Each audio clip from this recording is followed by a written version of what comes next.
বাংলাদেশের গণমাধ্যমের স্বাধীনতা তুমি কার? সকল সরকার স্বাধীনতার সর্বোচ্চটা নিজেরা এক্সারসাইজ করেছেন। বাংলাদেশের যেসব ইন্টারন্যাশনাল মিডিয়া অপারেট করে দে আর মোর অর লেস ফ্রি।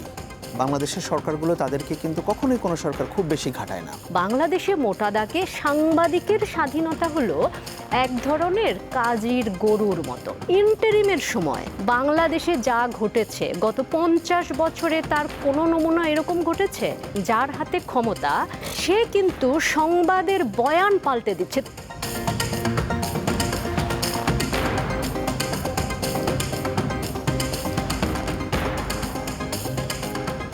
বাংলাদেশে এবার যেটা করেছে সরকার, দেখলাম যে জবাবদিহির সংস্কৃতি, প্রধান সহযাত্রী হচ্ছে স্বাধীন ও দায়িত্বশীল গণমাধ্যম। কারণ আপনার কাছে আমি যেটা জানতে চাই, আপনি বিদেশি গণমাধ্যমেও চাকরি করেছেন, বাংলাদেশের গণমাধ্যম আসলে কতটা স্বাধীন? এটার আসলে ইয়েস বা নো এরকম ব্ল্যাক অ্যান্ড হোয়াইট কোনো অ্যান্সার আমার কাছে নাই। এটা না থাকার কারণ হচ্ছে, যেহেতু আমি নিজে ব্যক্তিগতভাবে কখনো লোকাল মিডিয়াতে আমি কাজ করি নাই, আমি যতটুকু এক্সপিরিয়েন্স শেয়ার করেছি বা অন্যদের কাছে শুনেছি যে আমাদের লোকাল মিডিয়া নানাভাবে তারা এটা কি বলে একটু শৃঙ্খলাবদ্ধ আর কি। হয়তো এখানে স্বাধীনতার ক্ষেত্রে অনেক ঘাটতি আছে।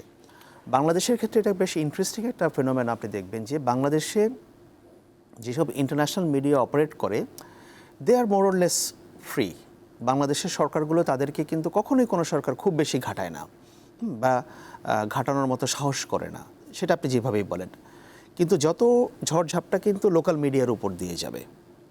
এটা আমি ধরেন যখন আওয়ামী লীগ সরকার ক্ষমতায় ছিল তখনও দেখেছি, এমনকি এর আগে যখন বিএনপি সরকার ক্ষমতায় ছিল আমি তখনও দেখেছি একই অবস্থা। এখন তো মাত্র নতুন সরকার আসলো, এমনকি ইন্টারিম গভর্নমেন্টের সময়ও কিছু ঘটনা বাংলাদেশে ঘটেছে, একেবারে ঘটেনি তা না। তো এখন আমার কাছে মনে হয় কি যে ক্ষমতার সঙ্গে গণমাধ্যমের যে সম্পর্ক, এটা একটা দ্বান্দ্বিক সম্পর্ক। এটা তো এমন না যে গণমাধ্যম ক্ষমতার চিয়ার লিডার হবে, ব্যাপারটা কিন্তু ওরকম না। সো আপনি কাকে অ্যাকাউন্টেবল করবেন? গণমাধ্যমের কাজ তো হচ্ছে যে যারা ক্ষমতায় আছে, যারা দায়িত্বে আছে, তাদেরকে অ্যাকাউন্টেবল করা। সো এটা যখন আপনি অ্যাকাউন্টেবল করতে যাবেন, আপনার সঙ্গে সংঘাত অনিবার্য। মানে আমাদের যেহেতু অনেক অ্যাডভান্স ডেমোক্রেটিক কালচার নাই, সো ওইটা থাকলে হয় কি আপনার সহনশীলতাটা বাড়ে।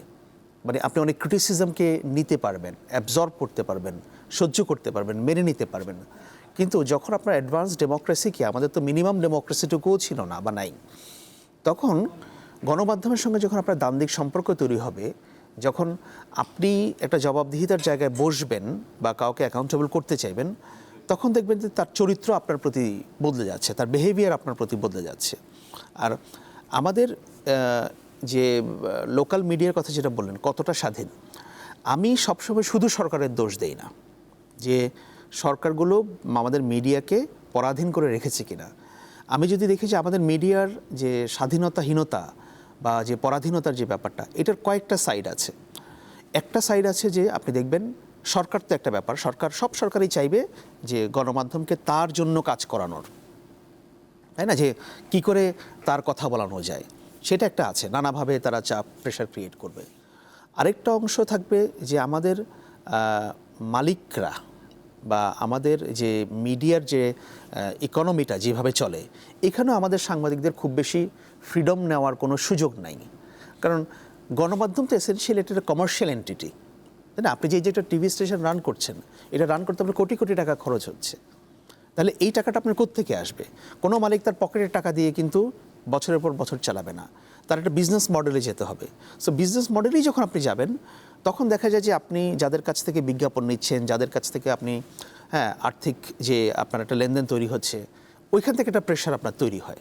কারণ আমাদের এগুলো তো পাবলিক সার্ভিস ব্রডকাস্টার না। তো আরেকটা হচ্ছে দেখবেন যে সরকারের বাইরেও বিভিন্ন মানে রাজনৈতিক দল বা বিভিন্ন গ্রুপস, তাদের দিক থেকেও কিন্তু একটা প্রেশার আমাদের গণমাধ্যমের উপর তৈরি হয়। ওইটা নিয়ে হয়তো আমরা খুব বেশি কথা বলি না। যেমন আপনি দেখেন, আপনি বাংলাদেশে কিছু জায়গা আছে, আমি বলি যে এগুলো আনটাচেবল এরিয়া, আপনি ওই জায়গাগুলোকে টাচ করতে পারবেন না। ওগুলোকে বাদ দিয়ে আপনি বাকি সাংবাদিকতা করেন, তাহলে আপনাকে কেউ কিছু বলবে না।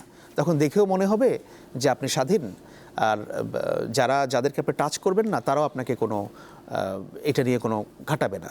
সো ওই আনটাচেবল এরিয়াগুলো কোনগুলো সেটা হয়তো আমি প্রকাশ্যে এখানে বলবো না, বাট আমার ধারণা আপনারা সবাই জানেন যে সেই আনটাচেবল এরিয়া কোনগুলো আছে। সেই জন্য আমি বলি যে আমাদের গণমাধ্যম ওই অর্থে স্বাধীন হয়ে উঠতে পারে নাই এইসব কারণে। জি, আপনার কাছে আবারও আসবো। আপনাদের সময় যেটা আকবর হোসেন বলছিলেন, আমরাও জানি যে আপনি যেহেতু মিডিয়া নিয়ে গবেষণা করেন, জেন্ডার নিয়ে গবেষণা করেন, আপনার মিডিয়া গবেষণাটা অন্যতম ক্ষেত্র। সাংবাদিকদের অন্যতম তো কাজ হচ্ছে ক্ষমতাকে প্রশ্ন করা। তা আমাদের দেশে যে সংস্কৃতি গত বেশ কিছুদিন ধরে, মানে 15-16 বছর ধরে বিশেষ করে, এর আগেও কম বেশি হয়েছে, এই সংস্কৃতি যেটা হলো যে প্রশ্ন নয় প্রশংসা করতে এসেছি, এই ধরনের সংস্কৃতি ছিল। কিন্তু এর মাঝেও যারা প্রশ্ন করার চেষ্টা করেছে বা প্রশ্ন করেছে তারা নানা রকম হয়রানির শিকার হয়েছে। এখন এই পরিস্থিতিতে আপনি বাংলাদেশের গণমাধ্যমকে কিভাবে স্টাডি করেছেন? অনেক ধন্যবাদ আমাকে আজকে এই আলোচনায় আমন্ত্রণ জানাবার জন্য।